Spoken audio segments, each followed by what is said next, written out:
Good morning. This is RJ on the move, coming at you from Chicago's Union Station, Tuesday, June 27th. Have about 40 minutes or so until my train to get up to New Buffalo, get my next truck. And I'm standing in line at Starbucks, and right behind this gal, she's 29 years old. Attractive thing. I'd give a solid 7.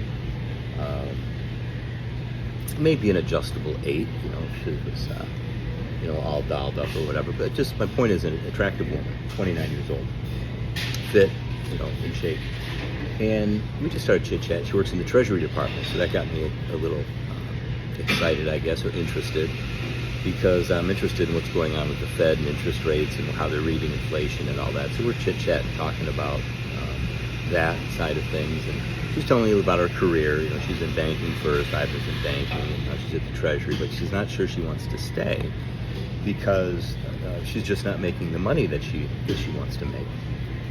And she said she really wants to get into something and make a lot of money. And I said, well, what for? And she said, well, she wants to make sure that she's got the money for her children. And I said, that's interesting. She says, well, what? I said, well, you're 29 years old, so are you married? No. Well, when are you going to do this whole marriage, have children thing? I mean, how long is it going to take you to accumulate all of this wealth that you'd like to accumulate? Because she wants to live in one of these nicer neighborhoods, whether it's Wake Forest or, even Winnetka would be ideal. But think about this. She's 29, 30 years old. I call that the danger zone for a lot of these women, because most of these women in their young 20s, the world's their oyster. Everything falls in their lap. They can do no wrong. There's no accountability. There's no responsibility. Men flock to them, and they fall all over themselves to be with these women. But they're not into that mode. They want to live their best life and work on their career or their education or whatever, which is fine. Do whatever you want. But in life, there's always consequences. There's give and take, and there's sacrifices. And so as we were talking, I told her, listen, in all honesty, most women that are going to end up with a lot of money, they do it because they've married a man that's either on his path to making a lot of money or has a lot of money. That's just the facts of the matter. If that's what you're looking for, there's very, very few wealthy women that can do that and become that multimillionaire or whatever. Regardless of what all these feminists and this delusion that they're teaching these females, you can have it all. You can live your best life and have all this money. It's nonsense. And they're telling me this to her, and she's all ears. I said, the basic thing that they're looking for is they want a man that has that kind of money to get into those neighborhoods and be successful financially. So then you can, raise your children. Well, then she said, yeah, I know, and that's what I'm trying to do. I'm trying to attract that kind of man. I said, well, let me ask you a question. Have you asked those men what they're interested in a female? And she said, yeah, they want, independence and education and hardworking. I'm just listening, because these are the parroted talking points that they fill these young women with, this absolute nonsense bull crap. And that's how's that working out for you?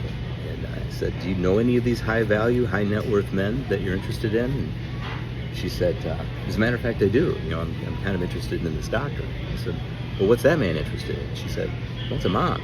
I said, isn't that interesting? I'm gonna let you in on a little secret, sweetheart.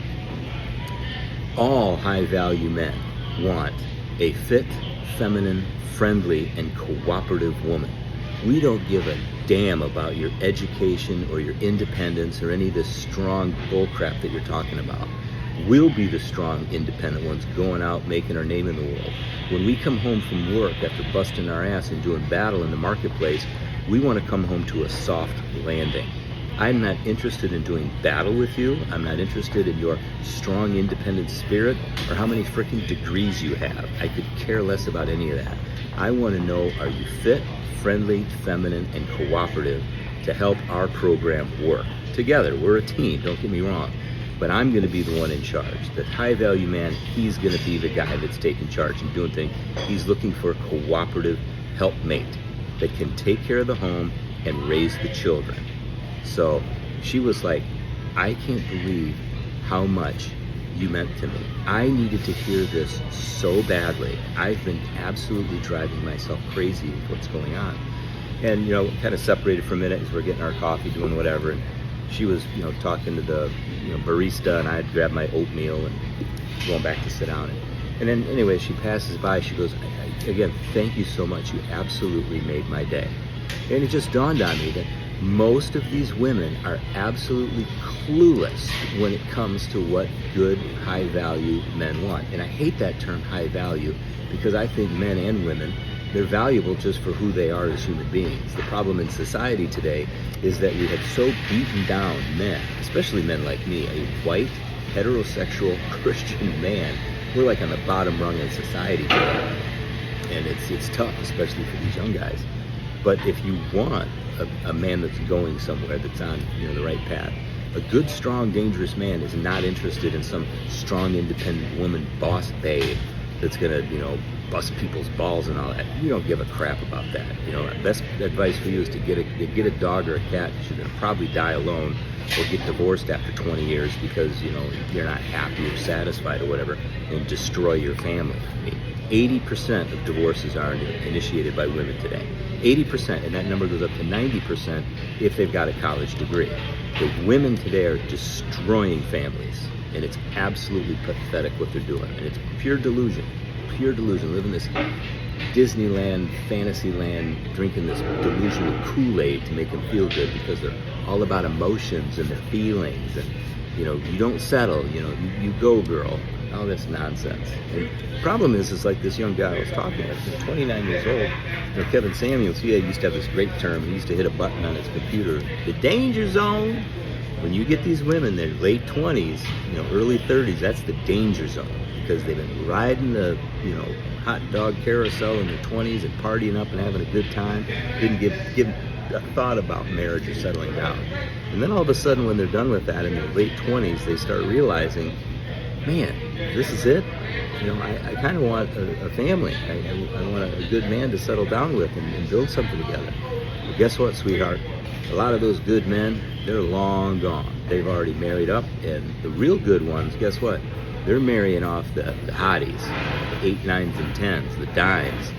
And you're going to get what's left over, because if you think about it, when you are at your highest value in the marketplace in your young 20s, when you were a virgin, you were very fit, attractive, young, fertile, that was your peak value in terms of the dating marketplace. Now you're late 20s, early 30s, you've been, having a good time, partying up a little bit, used up a little.